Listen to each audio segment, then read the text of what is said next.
ಕನ್ನಡದ ಹಿರಿಯ ನಟ ದ್ವಾರಕೀಶ್ ಹೃದಯಾಘಾತದಿಂದ ನಿಧನ ಹೊಂದಿದ್ದಾರೆ. 81 ವಯಸ್ಸು ತುಂಬು ಜೀವನವನ್ನು ನಡೆಸಿದಂತಹ ದ್ವಾರಕೀಶ್ ಹೃದಯ ಸ್ತಂಭನದಿಂದ ನಿಧನ ಹೊಂದಿದ್ದಾರೆ.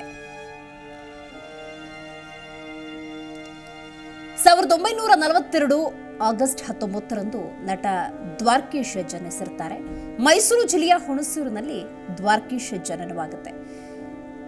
ಶ್ಯಾಮರಾವ್ ಮತ್ತು ತಾಯಿ ಜಯಮ್ಮ ದಂಪತಿಯ ಪುತ್ರ ಈ ದ್ವಾರಕೀಶ್. ನಟರಾಗಿ, ನಿರ್ದೇಶಕರಾಗಿ, ನಿರ್ಮಾಪಕರಾಗಿ ಚಿತ್ರರಂಗಕ್ಕೆ ತಮ್ಮದೇ ಆದಂತಹ ಸೇವೆಯನ್ನ ನೀಡುವ ಮೂಲಕ ತಮ್ಮದೇ ಛಾಪನ್ನ ದ್ವಾರಕೀಶ್ ಮೂಡಿಸಿರ್ತಾರೆ. ಸಿಪಿಸಿ ಪಾಲಿಟೆಕ್ನಿಕ್ ಕಾಲೇಜಿನಲ್ಲಿ ಮೆಕ್ಯಾನಿಕಲ್ ಇಂಜಿನಿಯರಿಂಗ್ ಪದವಿಯನ್ನು ಇವರು ಪಡೆದುಕೊಂಡಿರ್ತಾರೆ. ಸಹೋದರನ ಜೊತೆ ಭಾರತ್ ಆಟೋ ಸ್ಪೇಸ್ ಸ್ಟೋರ್ನಲ್ಲಿ ಆರಂಭಿಕ ದಿನದಲ್ಲಿ ಕೆಲಸವನ್ನು ಇವರು ನಿರ್ವಹಿಸ್ತಾ ಇರ್ತಾರೆ. 1963ರಲ್ಲಿ ವ್ಯಾಪಾರ ಬಿಟ್ಟು ನಟನೆಯತ್ತ ಮುಖ ಮಾಡ್ತಾರೆ ದ್ವಾರಕೀಶ್. 1963ರಲ್ಲಿ ವ್ಯಾಪಾರ ನಡೆಸ್ತಾ ಇದ್ದಂತಹ ಉದ್ಯೋಗವನ್ನು ಬಿಟ್ಟು ನಟನೆಯತ್ತ ಮುಖ ಮಾಡ್ತಾರೆ ದ್ವಾರಕೀಶ್. 1964ರಲ್ಲಿ ವೀರ ಸಂಕಲ್ಪ ಸಿನಿಮಾ ಮೂಲಕ ಕನ್ನಡ ಚಿತ್ರರಂಗಕ್ಕೆ ಎಂಟ್ರಿ ಕೊಡ್ತಾರೆ ದ್ವಾರಕೀಶ್. ನಟರಾಗಿ, ಹಾಸ್ಯ ಕಲಾವಿದರಾಗಿ, ಪೋಷಕ ನಟನಾಗಿ ಹಲವಾರು ಸಿನಿಮಾಗಳಲ್ಲಿ ಕಾರ್ಯನಿರ್ವಹಿಸಿದ್ದಾರೆ. ಇವರ ಕಲಾ ಸೇವೆ ಅನ್ನೋದು ಕೇವಲ ನಟನೆಗಷ್ಟೇ ಸೀಮಿತವಾಗಿರಲಿಲ್ಲ. ನಿರ್ದೇಶಕರಾಗಿ ತಮ್ಮನ್ನು ತಾವು ಗುರುತಿಸಿಕೊಳ್ತಾರೆ. ಹಾಗೆಯೇ ನಿರ್ಮಾಪಕರಾಗಿ ಬಹಳ ದೊಡ್ಡ ಹೆಸರನ್ನು ನಟ ದ್ವಾರಕೀಶ್ ಪಡೆದುಕೊಂಡಿರುವುದನ್ನು ಈ ಸಂದರ್ಭದಲ್ಲಿ ನಾವು ನೆನಪಿಸಿಕೊಳ್ಳಬಹುದು. ನಟ ದ್ವಾರಕೀಶ್ ಅಂದ ಸಂದರ್ಭದಲ್ಲಿ ಬಹಳ ಮುಖ್ಯವಾಗಿ 81 ವರ್ಷದ ತುಂಬು ಜೀವನವನ್ನು ನಡೆಸಿದ್ದಾರೆ. ಇದೇ ಆಗಸ್ಟ್ 19 ಬಂದಿದ್ರೆ 82. ಹಾಗಾಗಿ ಕರುನಾಡಿಗೆ ತುಂಬಲಾರದ ನಷ್ಟ ಅಂತ ಹಲವು ಗಣ್ಯರು ತಮ್ಮ ನುಡಿನಮನಗಳನ್ನು ಸಲ್ಲಿಸಿದ್ದಾರೆ. ಸಿಎಂ, ಡಿಸಿಎಂ ಸೇರಿದಂತೆ ಹಲವು ಗಣ್ಯರು ಸಂತಾಪವನ್ನು ಈ ಸಂದರ್ಭದಲ್ಲಿ ಸೂಚಿಸಿದ್ದಾರೆ. ಇದೆಲ್ಲದರ ಜೊತೆಗೆ ಚಿತ್ರರಂಗದ ಗಣ್ಯರು, ನಟ ನಟಿಯರು, ನಿರ್ಮಾಪಕರು, ನಿರ್ದೇಶಕರು ಪ್ರತಿಯೊಬ್ಬರೂ ಕೂಡ ದ್ವಾರಕೀಶ್ ಕುರಿತಂತೆ, ಅವರ ಒಡನಾಟದ ಕುರಿತಂತೆ, ಆ ಹಿರಿಯ ಜೀವ ಅನುಭವಗಳನ್ನು ಹಂಚಿಕೊಳ್ತಾ ಇದ್ದಂತಹ ಅನುಭವ ಸಾರದ ಕುರಿತಂತೆ ತಮ್ಮದೇ ಆದಂತಹ ನುಡಿನಮನಗಳನ್ನು ಸಲ್ಲಿಸ್ತಾ ಇದ್ದಾರೆ. ನೋಡಿ, ಈ ತುಂಬು ಜೀವನದ ಅನುಭವದ ಬಗ್ಗೆ ಒಂದೆರಡು ಮಾತುಗಳನ್ನು ಆಡಬೇಕು.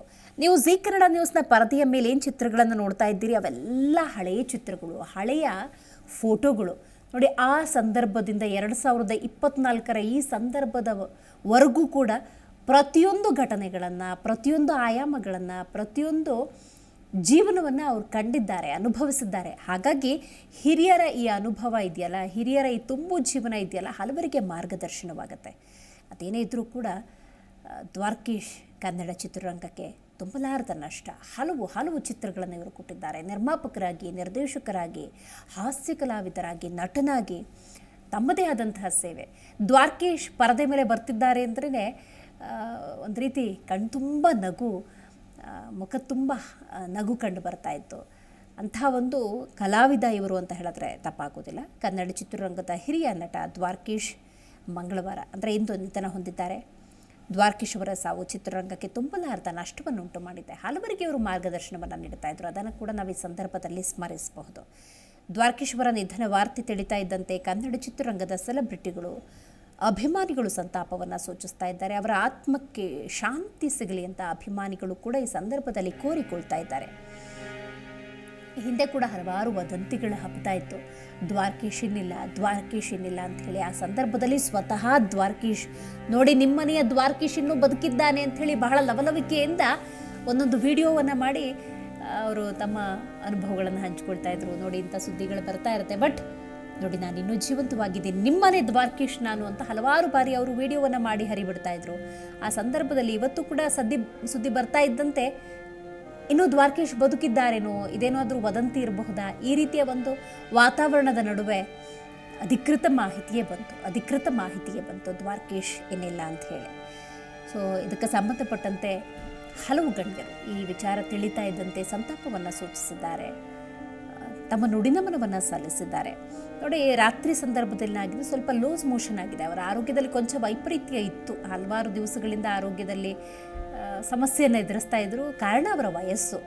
ಹಾಗಾಗಿ ರಾತ್ರಿ ಸ್ವಲ್ಪ ಲೂಸ್ ಮೋಷನ್ ಆಗಿರುತ್ತೆ. ರಾತ್ರಿ ಇಡೀ ಸ್ವಲ್ಪ ನಿದ್ದೆ ಮಾಡಿಲ್ಲ, ಅವರು ಒದ್ದಾಡಿದ್ದಾರೆ. ಬೆಳಗ್ಗೆ ಕಾಫಿ ಕುಡಿದಿದ್ದಾರೆ. ಸ್ವಲ್ಪ ಮಲಗ್ತೀನಿ ಅಂಥೇಳಿ ಕೋಣೆಗೆ ಹೋಗಿ ಮಲಗಿದ್ದಾರಷ್ಟೇ. ಆದರೆ ಮಲಗಿದವರು ಮತ್ತೆ ವಾಪಸ್ ಎದ್ದಿಲ್ಲ. ಹಾಗಾಗಿ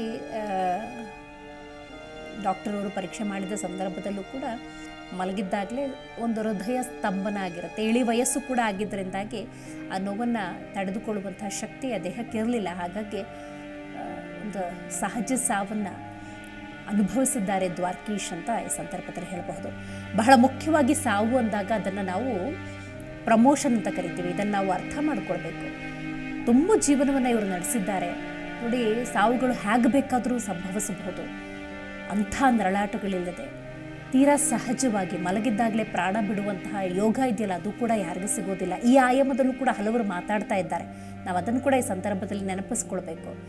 81 ವರ್ಷಗಳ ತುಂಬು ಜೀವನ ಅನುಭವದ ಒಂದು ದೊಡ್ಡ ಬುತ್ತಿಯನ್ನಿಟ್ಟುಕೊಂಡು ಅದನ್ನು ಕಿರಿಯರಿಗೆ ಹಂಚಿ ಸುದೀರ್ಘ ಅನುಭವವನ್ನು ಕೊಟ್ಕೊಂಡು ಕುಟುಂಬವನ್ನು ಒಂದೊಳ್ಳೆ ದಿಕ್ಕಿನತ್ತ ತೆಗೆದುಕೊಂಡು ಹೋಗಿ ಏನೇ ಏಳು ಬೀಳುಗಳಿರ್ಬೋದು, ಸಹಜ. ನೋವು ಕಷ್ಟ ಅನ್ನೋದು ಮರಕ್ಕಿಂತ ಹೆಚ್ಚಾಗಿ ಮನುಷ್ಯಕ್ಕೆ ಬರುತ್ತೆ. ಹಾಗಾಗಿ ಅಂತ ಏನೇ ಏಳು ಬೀಳುಗಳಿದ್ರೂ ಕೂಡ ಸಮಸ್ಥಿತಿಯಲ್ಲಿ ಬದುಕನ್ನು ತೆಗೆದುಕೊಂಡು ಹೋಗಿ ಕುಟುಂಬವನ್ನೆಲ್ಲ ದಡಕ್ಕೆ ಸೇರಿಸುವಂಥದ್ದಿರ್ಬೋದು, ಚಿತ್ರರಂಗಕ್ಕೆ ತಮ್ಮ ಕಲಾ ಸೇವೆಯನ್ನು ನೀಡೋದಿರ್ಬೋದು, ಏನೇ ನೋವುಗಳಿದ್ರೂ ಕೂಡ ಅದನ್ನು ಬದಿಗಿಟ್ಟು ಕಲಾ ಸೇವೆಯಲ್ಲಿ ನಿರತರಾಗಿದ್ದಂತಹ ದ್ವಾರಕೀಶ್ ಅವರೇನಿಲ್ಲ. ಹಾಗಾಗಿ ಚಿತ್ರರಂಗಕ್ಕೆ ತುಂಬಲಾರದ ನಷ್ಟವಾಗಿದೆ. ಇದೀಗ ನಿರ್ದೇಶಕರಾಗಿರುವಂಥ ಓಂ ಸಾಯಿ ಪ್ರಕಾಶ್ ಅವರು ನಮ್ಮ ಜೊತೆ ಸಂಪರ್ಕದಲ್ಲಿದ್ದಾರೆ. ಸರ್ ನಮಸ್ಕಾರ. ಸರ್ ನಮಸ್ಕಾರ. ಸಾಯಿರಾಮ್ ಸರ್. ದ್ವಾರಕೀಶ್ ಅವರೇನಿಲ್ಲ, ಚಿತ್ರರಂಗಕ್ಕೆ ತುಂಬಲಾರದ ನಷ್ಟ, ಆದರೂ ಕೂಡ ತುಂಬು ಜೀವನವನ್ನು ನಡೆಸಿದ್ದಾರೆ ಸರ್. ಅವರ ಅನುಭವ ಇದೆಯಲ್ಲ, ಕಿರಿಯರಿಗೆಲ್ಲ ಅದೊಂದು ರೀತಿ ಅನುಭವ ಸಾರ. ನಿಮ್ಮ ನುಡಿ ನಮನ ಸರ್, ನಿಮ್ಮ ನುಡಿ ನಮನ. ಧೈರ್ಯಕ್ಕೆ ಇನ್ನೊಂದು ಹೆಸರೇ ದ್ವಾರಕೀಶ್ ಅವರಮ್ಮ. ಸಿನಿಮಾ ರಂಗದಲ್ಲಿ ಪ್ರವೇಶ ಆದ್ಮೇಲೆ ಸಿನಿಮಾ ರಂಗದಲ್ಲಿ ಹೇಗಿರ್ಬೇಕು, ಸಿನಿಮಾ ರಂಗದಲ್ಲಿ ಹೆಂಗ್ ಬೆಳೆಯಬೇಕು, ಸಿನಿಮಾ ರಂಗನ ಹೆಂಗ್ ಬೆಳೆಸಬೇಕು,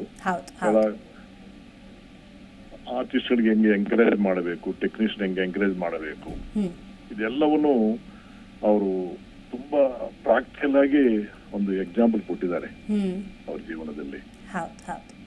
ಧೈರ್ಯಕ್ಕೆ ಮರು ಹೆಸರಂತ ಯಾಕೆ ಹೇಳಿದಂದ್ರೆ ಅವ್ರು ಮಾಡಿದಂತ ಸಿನಿಮಾಗಳು ಯಾವತ್ತೂ ಯಾರತ್ರ ಹೋಗಿ ಕೈ ಚಾಚುವಂತ ಗುಣ ದ್ವಾರಕೀಶ್ ಅವ್ರಿಗೆ ಇಲ್ಲ. ಹೋರಾಟ ಮಾಡ್ತಾರೆ, ಸಿನಿಮಾ ಮಾಡಕ್ಕೆ ಕಷ್ಟಪಡ್ತಾರೆ, ಸಕ್ಸಸ್ ಆಗ್ತಾರೆ. ಇದು ಸಿನಿಮಾ ಕೇವಲ ಮನರಂಜನಾ ಮಾತ್ರ, ಮನರಂಜನಾ ಅಭಿಮಾನ ದೇವತೆಗಳಿಗೆ. ಅನ್ನದಾತರಿಗೆ ಪರೀಕ್ಷೆ ಇದ್ದೇ ಇರುತ್ತೆ. ಸಕ್ಸಸ್ ಫೇಲ್ಯೂರು ಎಲ್ಲ ನೋಡಿದಾರೆ ಅವರು, ಎಲ್ಲ ನೋಡಿದ್ದಾರೆ. ಅದೇ ನಿರ್ಮಾಪಕರಾಗಿ ಮುಂದುವರಿಬೇಕಂದ್ರೆ ಎರಡನ್ನು ಸ್ವೀಕಾರ ಮಾಡಬೇಕು. ಫೇಲ್ಯೂರ್ ಸ್ವೀಕಾರ ಮಾಡಬೇಕು, ಸಕ್ಸಸ್ ಸ್ವೀಕಾರ ಮಾಡಬೇಕು. ಅದು ನಿರ್ಮಾಪಕರಾಗಿ ಅವರ ಧೈರ್ಯದ ಬಗ್ಗೆ ನಾನು ಹೇಳ್ತೇನೆ. ಕಲಾವಿದರಾಗಿ ಅವರು ಎಷ್ಟು ಸಾಧನೆ ಮಾಡಿದ್ದಾರೆ ಅಂದ್ರೆ ಹೇಳಕ್ಕಾಗಲ್ಲ. ನಾವು ಅಷ್ಟು ಸಾಧನೆ ಮಾಡಿದ್ದಾರೆ ಕಲಾವಿದರಾಗಿ. ಬ್ಲಾಕ್ ಅಂಡ್ ವೈಟ್ ಕಾಲದಿಂದ ನಿನ್ನೆ ಮೊನ್ನವರೆಗೂ ಅದ್ಭುತವಾದಂತಹ ಪಾತ್ರಗಳು ಅವರು ಅಭಿನಯಿಸಿದ್ದಾರೆ. ಬೇಕಾದಷ್ಟು ಮನೋರಂಜನಾ ಅಭಿಮಾನ ದೇವರಿಗೆ ಕೊಟ್ಟಿದ್ದಾರೆ. ನಮ್ಮ ಮುದ್ದಿನ ಮಾವ ಚಿತ್ರದಲ್ಲಿ ಅವರು ಮಾಡಿದಂತ ಹಾಸ್ಯ ಸನ್ನಿವೇಶಗಳು ಎಲ್ಲಾ ಟಿವಿನಲ್ಲಿ ಬರ್ತಾ ಇರತ್ತೆ. ಅಂದ್ರೆ ಎಷ್ಟು ಇನ್ವಾಲ್ವ್ ಆಗ್ತಾರಂದ್ರೆ ಡೈರೆಕ್ಟರ್ಗೆ ಒಂದು ರೈಟ್ ಹ್ಯಾಂಡ್ ಆಗಿರ್ತಾರ ಅವರು. ಸನ್ನಿವೇಶ ತಿಳಿದ ತಕ್ಷಣ ನಾನು ಹಿಂಗ್ ಮಾಡ್ತೀನಿ ಅಂತ ಇನ್ವಾಲ್ವ್ ಆಗಿ ನಾವ್ ಎಕ್ಸ್ಪೆಕ್ಟ್ ಮಾಡೋದಕ್ಕಿಂತ ಜಾಸ್ತಿ ಅವರು ಸಪೋರ್ಟ್ ಮಾಡಿ ಮಾಡಂತ ಹೃದಯವಂತ ಕಲಾವಿದರು ಅವರು. ಅವ್ರನ್ನ ನಾವು ದೂರ ಮಾಡ್ಕೊಂಡಿದ್ದು ದುರದೃಷ್ಟ ಅಂತ ಹೇಳಕ್ ಇಷ್ಟಪಡ್ತೀನಿ. ಆದ್ರೆ ಒಂದು ದಿನ ಎಲ್ಲರೂ ಸೇರ್ಬೇಕು ಅಲ್ಲಿಗೆ. ಹೌದು ನಿಜ, 100% ಸರ್. ಹೌದು ಸರ್. ಈಗ ಕಲಾವಿದರಾಗಿದ್ದವರು, ನಿರ್ಮಾಪಕರಾಗಿದ್ದವರು, ನಿರ್ದೇಶಕರಾಗಿದ್ದವರು ಅಂದರೆ ಸಹಜವಾಗಿ ಚಿತ್ರರಂಗ ಅಂದಾಗ ನೀವೇ ಹೇಳಿದ ಹಾಗೆ ಏಳು ಬೀಳುಗಳು ತೀರಾ ಸಹಜ ಅಲ್ವಾ? ಹಾಗಂತ ಇವರೇನು ಸುಖದ ಸುಪ್ಪತ್ತಿಕೆಯಲ್ಲಿ ಇದ್ದವರೇನಲ್ಲ. ಅಂದರೆ ಎಲ್ಲ ಏಳು ಬೀಳುಗಳನ್ನು ಕಂಡಿದ್ದಾರೆ. ಬಟ್ ಇವತ್ತಿನ ನಿರ್ಮಾಪಕರಿರ್ಬೋದು, ನಿರ್ದೇಶಕರಿರ್ಬೋದು, ಕೊಂಚ ಏರುಪೇರಾದರೂ ಆತಂಕಕ್ಕೊಳಗಾಗ್ತಾರೆ. ಕೆಲವೊಂದು ಕೆಟ್ಟ ನಿರ್ಧಾರಗಳನ್ನು ತೆಗೆದುಕೊಳ್ಳುವಂಥ ಸಾಧ್ಯತೆ ಇರುತ್ತೆ. ಹಾಗಾಗಿ ಅವರ ಅನುಭವ ಕಿರಿಯರಿಗೆ ಏನು ಪಾಠ ಅಂತ ಹೇಳಕ್ ಬಯಸ್ತೀರಿ ಸರ್? ಧೈರ್ಯ, ಅವರು ತೋರಿಸಂತ ದಾರಿ ಏನಿದೆಯೋ, ಯಾವ ರೀತಿ ಹೋರಾಟ ಮಾಡಿದಾರೋ, ಬೆಟ್ಟದಾಗಿ ಬಂದಿದ್ದನ್ನ ಮೊಳದಂತ ಹೆಂಗ್ ತೆಗೆದು ಸೈಡ್ಗೆ ಇಟ್ಟಿದ್ದಾರೋ ಹ್ಮ್ ಅದನ್ನ ನಾವು ಅಳವಡಿಸ್ಕೊಂಡು ಹೋಗ್ಬೇಕು. ಖಂಡಿತ ಖಂಡಿತ ಸರ್. ಇಲ್ಲದಿದ್ರೆ ಹ್ಮ್. ಕಷ್ಟ, ಸರ್ ನಿಮ್ಮ ಮಹಾಪೌರ ಜೀವನ ಕಷ್ಟ ಆಗುತ್ತೆ, ಖಂಡಿತ ಖಂಡಿತ ಸರ್ ಖಂಡಿತ. ಪಾಪಜಿ ಕಷ್ಟ ಆಗುತ್ತೆ. ಹಾ ಅವ್ರು ನಮ್ಗೇನಂದ್ರೆ ಒಂದು ರೋಲ್ ಮಾಡೆಲ್ ಅಂತ ಹೇಳ್ತೀವಲ್ಲ ನಾವು, ಹ್ಮ್ ಹ್ಮ್ ಹ್ಮ್ ಹ್ಮ್ ಕಲಾವಿದರಾಗಿ ರೋಲ್ ಮಾಡೆಲ್, ನಿರ್ಮಾಪಕರಾಗಿ ರೋಲ್ ಮಾಡೆಲ್, ಹ್ಮ್ ಒಬ್ಬ ನಿರ್ದೇಶಕರಾಗಿ ರೋಲ್ ಮಾಡೆಲ್. ಅವರು ಇಷ್ಟು ಪಾತ್ರ ನಿಭಾಯಿಸೋದು ತುಂಬಾ ಕಷ್ಟ. ಹೌದು. ಮೂರು ಪಾತ್ರಗಳನ್ನು ಎಲ್ಲವನ್ನೂ ಅಷ್ಟು ಧೈರ್ಯವಾಗಿ ಸ್ಯಾಟಿಸ್ಫ್ಯಾಕ್ಟ್ ಮಾಡಿ ಇಷ್ಟು ವರ್ಷ ಸೇವೆ ಮಾಡಿದ್ದು ಕನ್ನಡಿಗರ ಅದೃಷ್ಟ ಅಂತ ಹೇಳಕ್ಕೆ ಇಷ್ಟಪಡ್ತೇನೆ ನಾನು. ನಿಮ್ಮ ಚಿತ್ರಗಳು ಸರ್ ಒಂದು ಬದುಕಿನ ದಿಕ್ಕನ್ನು ತೋರಿಸ್ತಾ ಇತ್ತು. ಸಾವು, ಬದುಕು, ಧಾರ್ಮಿಕತೆ ಇದೆಲ್ಲವೂ ಇರ್ತಾ ಇತ್ತು. ಈಗ ಈ ಸಾವು ಅನ್ನೋದಾದರೆ 81 ವಯಸ್ಸು ಅಂದರೆ ಅದು ತುಂಬು ಜೀವನ ಸರ್. ಹೇಗೆಗೋ ಸಾವುಗಳು ಸಂಭವಿಸ್ಬಿಡ್ತವೆ ಮಲಗಿದ್ದಾಗ. ಅವರೊಂದು ಭಾರತ ಲೋಕಕ್ಕೆ ಪಯಣ ಬಯಸಿದ್ರೂ ಕೂಡ, ಹೊರಟು ಹೋದರೂ ಕೂಡ ಅದೊಂದು ಸಹಜ ಸಾವಾಗಿ ಯಾವುದೇ ನೋವು ಅನುಭವಿಸದ ಸಾವು ಇದೆಯಲ್ಲ, ಅದು ಒಂದು ಶ್ರೇಷ್ಠತೆ, ಅವ್ರು ಮಾಡಿದ ಪುಣ್ಯ ಅಂತ ಅನ್ಸೋದಿಲ್ವೇ ಅಂತ. 100% ಅವರು ಎಲ್ಲಾರ ಜನಗಳ ಆಶೀರ್ವಾದ ಇದೆಯಲ್ವಾ, ಅವರು ಸಂಪೂರ್ಣವಾಗಿದೆ.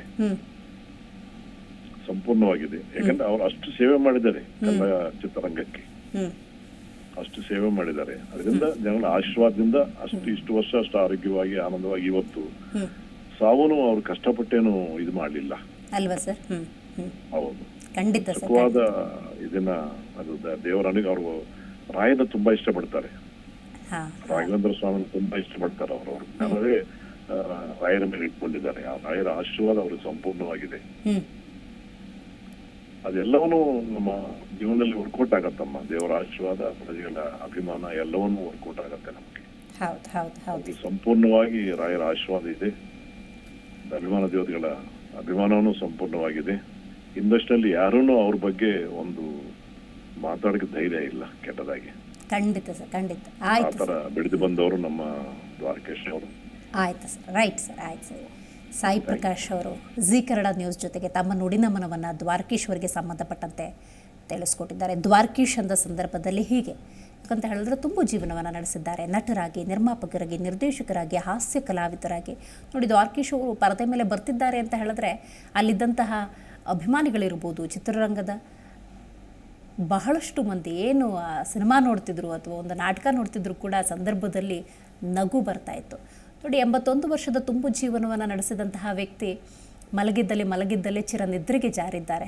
ಈ ಸಾವು ಇದೆಯಲ್ಲ, ಅದಕ್ಕೆ ಭಗವಂತನ ಆಶೀರ್ವಾದ ಇರಬೇಕು, ಅಂಥ ಒಂದು ಸೇವೆಯನ್ನು ಮಾಡಿರಬೇಕು ಅಂತ ಈಗಷ್ಟೇ ಸಾಯಿ ಪ್ರಕಾಶ್ ಅವರು ತಿಳಿಸ್ತಾ ಇದ್ರು. ಜಿ ಕನ್ನಡ ನ್ಯೂಸ್ ಈಗ ನಿಮ್ಮ ಮನೆಯಲ್ಲೇ ನೋಡಿ. ಎಲ್ಲ ಕೇಬಲ್ಗಳಲ್ಲಿ ಈಗ ಲಭ್ಯ. Sun Direct 292, Jio TV 1334, U digital 162, city cable 51, GTPL 17, Abhishek